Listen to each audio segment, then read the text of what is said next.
Sometimes a record is the last thing a band does together. Sometimes a commercial disaster sets off a chain of events that takes months or years to fully detonate. Sometimes the album is the detonation itself. Here are 10 song bombs of the 70s that destroyed bands. Number 10. Red by King Crimson, 1974.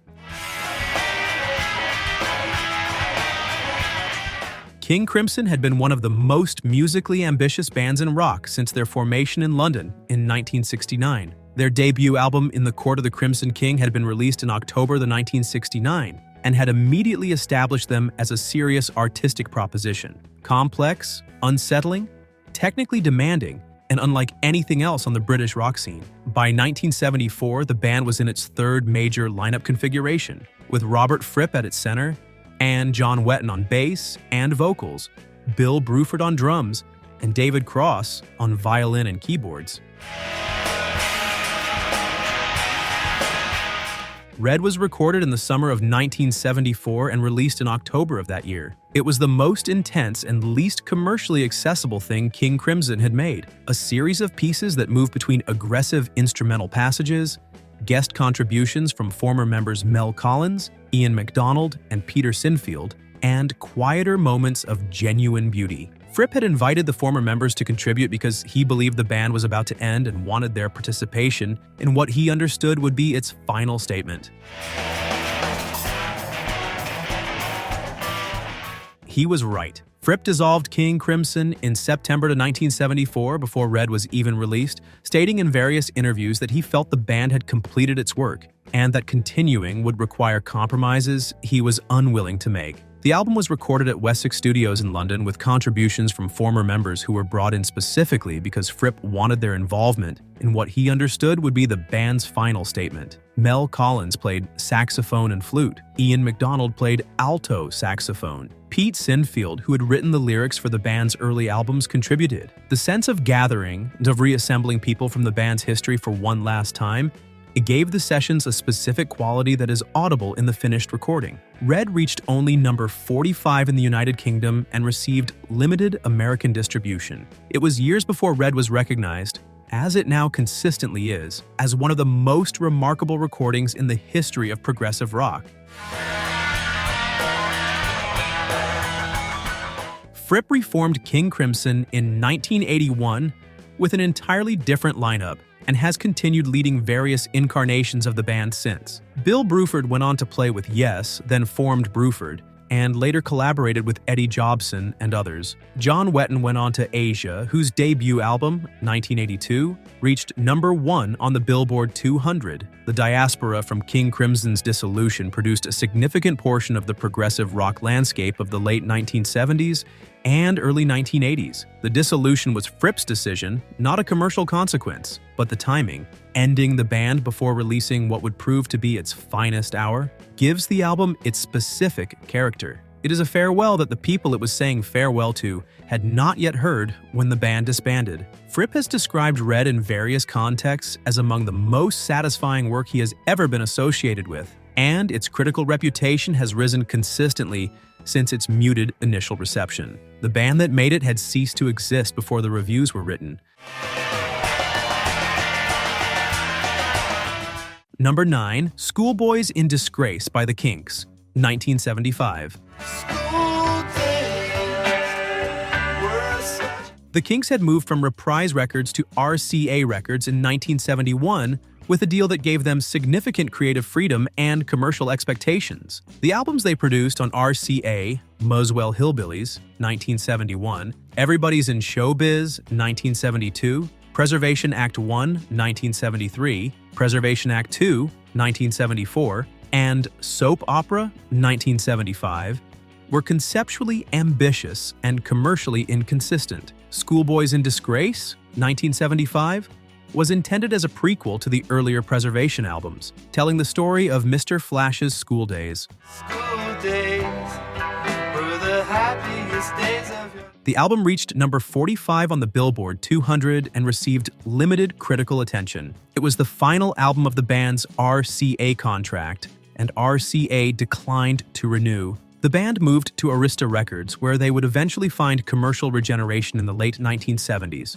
with a more straightforward hard rock approach, low budget, 1979, and the live album One for the Road, 1980, were their most commercially successful American recordings since the 1960s. But we never appreciate the good times we have. Ray Davies has been candid in various interviews that the ambitious concept album phase of the mid-1970s, which produced some of his most personally committed work, was not matched by commercial results that could sustain the scale of production those records required. The theatrical staging, the elaborate narratives, the orchestration, all of it cost more than the records earned. Schoolboys in Disgrace was the commercial collapse that finally ended the experiment. The irony is that those mid-1970s Kinks albums have been reassessed with increasing respect in the decades since, while the more commercially successful Arista records have faded. Number 8. It's Only Rock and Roll But I Like It by The Rolling Stones, 1974. The Rolling Stones released It's Only Rock and Roll in October 1974, and it was a solid commercial album, reaching number 2 in the United Kingdom and number 7 in the United States. By conventional measures, it was not a failure. The catastrophe it represented was not commercial but personal, and it was not the album itself but what happened in its wake. Mick Taylor, who had been the band's lead guitarist since replacing Brian Jones in 1969, announced his departure from the Rolling Stones in December 1974. 2 months after the album's release, Taylor has spoken in various interviews about his reasons: creative frustration, a sense that his contributions to the recordings were not being credited or compensated fairly, and the general difficulty of operating within the Jagger-Richards creative structure. But the timing connected his exit directly to this album cycle.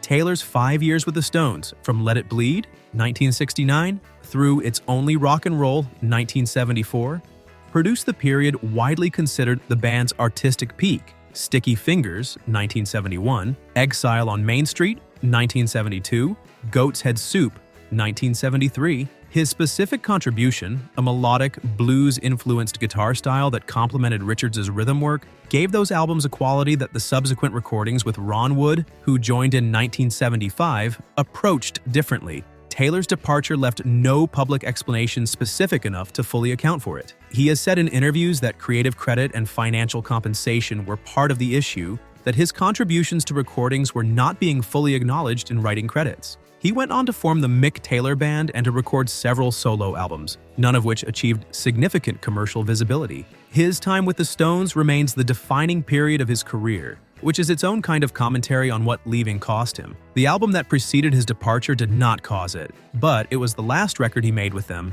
and the specific quality of what he brought to those 5 years was not replaced. It was managed around. Number 7. Tusk by Fleetwood Mac, 1979. Rumors, 1977, had sold over 40 million copies worldwide and spent 31 weeks at number 1 on the Billboard 200. It was one of the best-selling albums in the history of recorded music, and the commercial and institutional pressure on Fleetwood Mac to follow it with something equally accessible was significant. Lindsey Buckingham's response to that pressure was to make the most deliberately uncommercial record he could. Tusk was recorded over approximately a year at a cost of approximately $1 million, an extraordinary budget for a rock album in 1979, and featured Buckingham experimenting with home recording techniques, lo-fi production approaches, and musical structures that bore no relationship to the accessible pop of Rumors. The title track featured the USC Trojan Marching Band, which Buckingham had recorded at Dodger Stadium. The album was released as a double album in October 1979 and reached number 4 on the Billboard 200. Warner Brothers was not pleased. The label had expected a Rumors follow-up that could continue the album's commercial trajectory. Tusk sold approximately 4 million copies, substantial for any other band but commercially catastrophic relative to what Rumors had established as the expectation. The financial loss relative to the budget invested was significant. The internal tensions the recording had created, Stevie Nicks and Christine McVie had limited enthusiasm for Buckingham's experimental direction, persisted through the subsequent years. Nicks in particular had wanted to build on the emotional and commercial accessibility of Rumors rather than depart from it, and the experience of watching Buckingham take the band in a direction she had not agreed to shaped her relationship with him over the following decade. Buckingham's departure from Fleetwood Mac in 1987 was precipitated by a confrontation at Nix's home, but the creative friction that made that confrontation possible had been accumulating since Tusk. He was replaced by two guitarists, Billy Burnett and Rick Vito, and the subsequent album Tango in the Night, 1987, which Buckingham had largely produced before his departure, was one of the band's commercially strongest recordings. The creative distance from Tusk to that outcome covers most of a decade. Number 6. Presence by Led Zeppelin, 1976. Led Zeppelin had been one of the best-selling bands in the world throughout the early 1970s. Physical Graffiti, 1975, had been their most commercially ambitious production, a double album that demonstrated the full range of their musical interests. Presence, released in March 1976, was recorded in a single condensed session in Munich, while Robert Plant was recovering from a serious car accident in which he and his family had been injured in Rhodes, Greece, in August 1975. The album was recorded with Plant in a wheelchair, unable to stand for extended periods. Jimmy Page has said in interviews that the recording sessions were extremely productive. The urgency of Plant's situation and the compressed timeline gave the sessions a specific energy. The album was completed in 18 days. It reached number 1 in the United Kingdom and the United States on release. The album reached number 1 in the United Kingdom and the United States on release. A commercial achievement that appears to contradict its inclusion here. The damage Presence did was not commercial but internal. John Paul Jones had been the least prominent public member of the band, and the sessions for Presence, dominated by Page's guitar work and Plant's vocal recovery, gave Jones limited creative space. Jones has said in interviews that he considered leaving the band at this point, that he actually went to Peter Grant, the band's manager, and told him he was thinking of quitting. Grant persuaded him to stay. His dissatisfaction with the direction of the band in this period has been discussed in subsequent interviews. More significantly, Presence was the last Led Zeppelin studio album before John Bonham's death in September 1980, and the trajectory from the ambition of Physical Graffiti to the compressed emergency of Presence to the incomplete In Through the Outdoor, 1979, represents a gradual internal dissolution that Presence can be seen as beginning. Number 5. Dark Horse by George Harrison, 1974. George Harrison had achieved an extraordinary solo success with All Things Must Pass, 1970, and The Concert for Bangladesh, 1971, before the commercial performance of his releases began to decline. Living in the Material World, 1973, had reached number 1 in the United States but received critical notices that found it spiritually earnest but musically repetitive. Dark Horse was released in December 1974 and reached number 4 in the United States, which sounds respectable but represented a significant commercial and critical disappointment relative to expectations. The Dark Horse North American tour, undertaken simultaneously with the album, was a widely documented disaster. Harrison had been suffering from laryngitis throughout the tour. His voice was severely impaired, and the vocal performances he gave on many nights were audibly below acceptable quality. The tour was reviewed negatively in most American markets, with critics noting that Harrison seemed more interested in promoting Indian classical music. His collaborators included Ravi Shankar than in delivering the rock concert the audience had paid for. The combination of the vocal problems, the critical reception of the tour, and the modest commercial performance of the album relative to his earlier peak gave Dark Horse a specific reputation as the moment Harrison's post-Beatles commercial momentum broke. His commercial profile declined through the mid-1970s, producing the further disappointment of Extra Texture, 1975, before 33 1/3, 1976, and George Harrison, 1979, showed a partial recovery. Harrison's relationship with his American audience during this period was also complicated by the outcome of the Concert for Bangladesh financial situation. The funds raised by the 1971 concert had been tied up in legal and accounting disputes for years, and the IRS had placed liens on the proceeds, meaning the humanitarian purpose of the event was not being fulfilled while the controversy surrounding it continued. The combination of the voice problems on the Dark Horse tour, the legal cloud over Bangladesh, and the declining commercial returns made the mid-1970s one of the more difficult periods of his post-Beatles career. Harrison died from lung cancer in November 2001. Number 4. Tales from Topographic Oceans by Yes, 1973.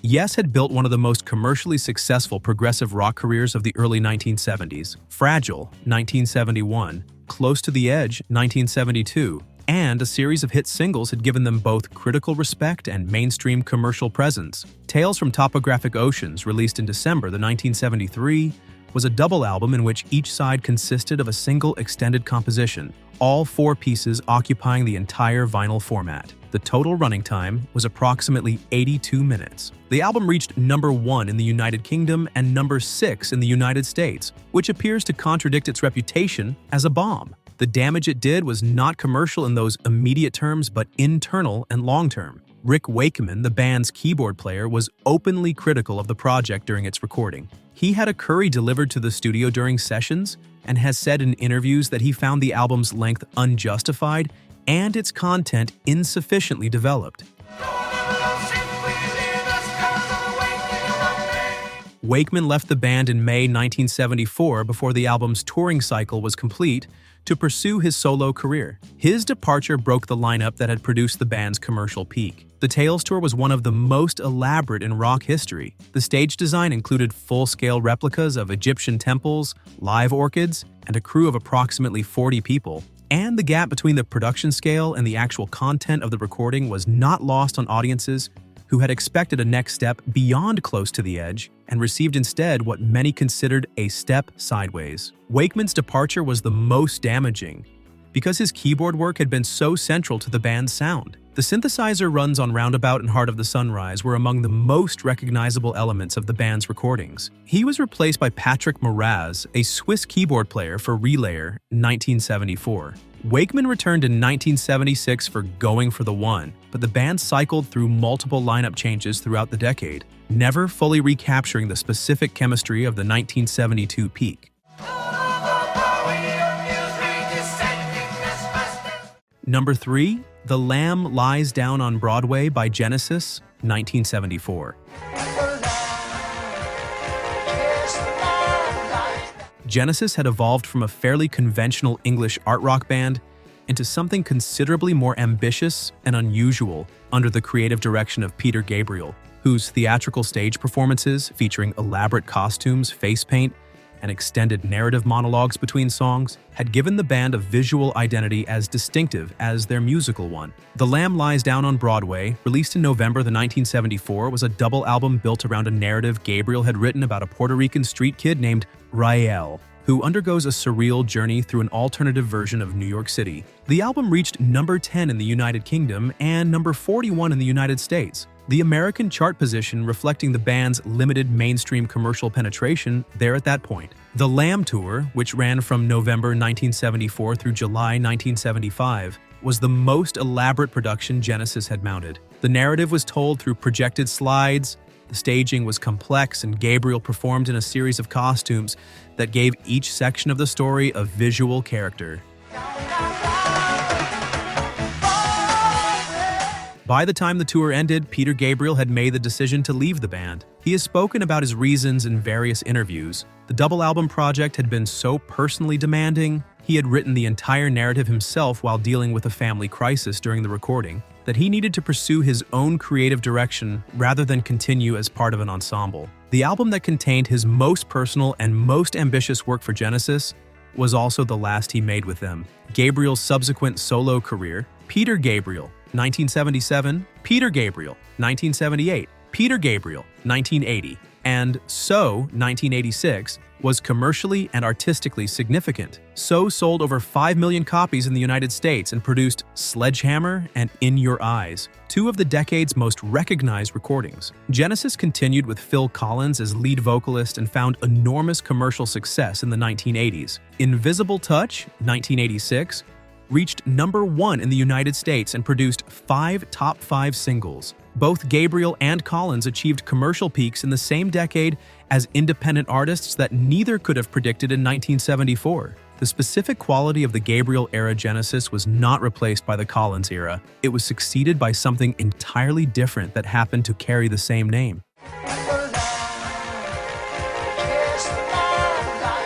Number 2, To the Hard Way by Crosby, Stills, Nash & Young, 1978. Crosby, Stills & Nash recorded Whistling Down the Wire in 1976. A modest but solid album. The project that followed was considerably more troubled. In 1978, the 4 original members of Crosby, Stills, Nash & Young released CSNY/Deja Vu Live and a corresponding album. But the project that most directly damaged the band was the recording released under the name The Stills Young Band, Long May You Run, 1976, and the subsequent CSNY reunion attempt. The actual CSNY reunion attempt of 1976, which began as a tour that was eventually abandoned, is documented as one of the more comprehensively disastrous band reunions of the decade. Neil Young left the tour midway through by sending a telegram to Stephen Stills from a tour bus, simply stating that he was leaving. The telegram read, in its entirety, "Funny how some things that start spontaneously end that way. Eat a peach." The tour continued without him as CSN. Number 1, Metal Machine Music by Lou Reed, 1974. Lou Reed had achieved mainstream commercial success with Walk on the Wild Side, 1972, and the Transformer album, produced by David Bowie and Mick Ronson, and had followed it with Berlin, 1973, a dark conceptual album about a failing relationship that received poor commercial and critical reception. Despite its genuine artistic ambition, RCA Records wanted the accessible Lou Reed of Transformer. Reed delivered Metal Machine Music in June 1975. The album consists of approximately 64 minutes of guitar feedback. It is organized into 4 sides of approximately 16 minutes each. There is no melody, no rhythm section, no vocals, no song structure in any conventional sense. Reed has given various explanations for the project across the decades, that it was a serious compositional statement in the tradition of avant-garde composers like Lamonte Young, whose work Reed had studied, that it was a contractual obligation fulfillment he did deliberately to be released from his RCA deal, that both things were true simultaneously.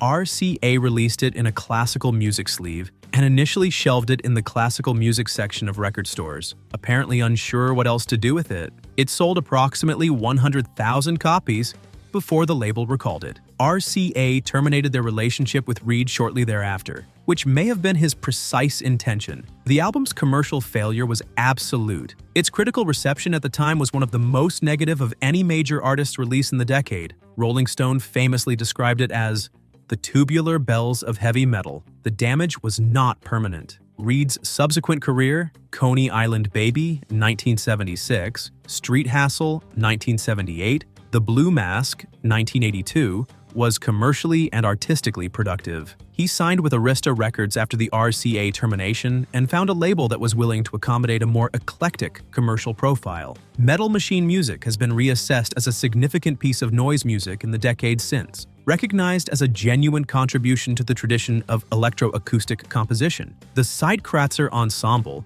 a German chamber group, performed a live orchestral version of Metal Machine Music in 2002, with Reed present and approving. It has been released on CD and is taken seriously in academic and experimental music circles. But in 1975, releasing it destroyed his relationship with RCA, alienated a mainstream audience that had been willing to follow him, and produced one of the more comprehensive commercial implosions of the decade. Reed died in October 2013 at the age of 71.